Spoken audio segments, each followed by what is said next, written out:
Let's take a look at the last new mode, outside feature recognition. This is the mode you should use when you want to machine the entire outside shape of your part. Such an operation might typically be done at the start of your programming. For this example though, I'll define the operation, and afterwards I want to show you just how easy it is to reorder the iMachining operations in the CAM tree. First I'll add the operation and choose the outside feature recognition mode, and of course I want to check I'm using the correct coordinates, Mach 1 position 1.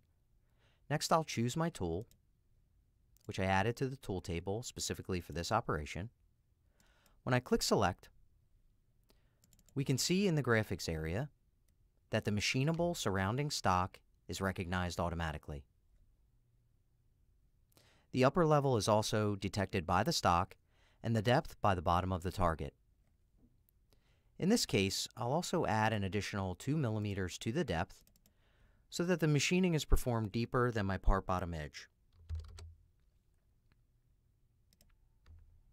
We can see in the graphics area that the machining region and the levels are dynamically updated. I'll save and calculate my operation, and then I'll exit. The updated stock is shown in the graphics area, and from the CAM tree, I'll even view the toolpath before I reorder my operations.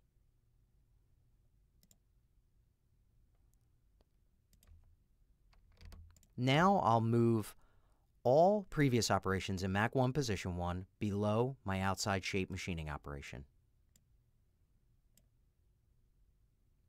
For this example, I can also move up the machining of the through pocket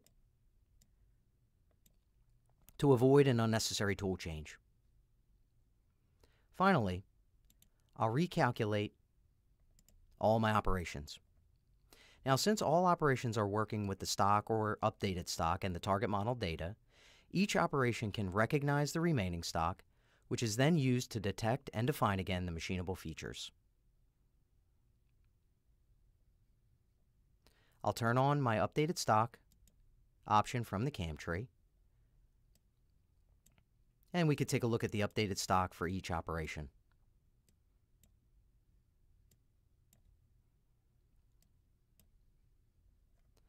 Now I want to simulate my operations using the new SolidCAM simulator.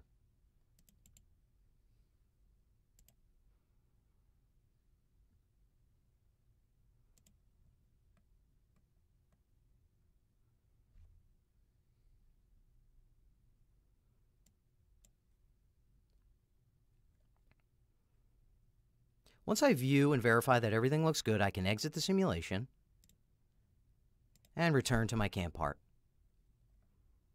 That concludes several examples that use the new iMachining feature recognition. Stay tuned for some additional comments as well as other important notes related to this new functionality.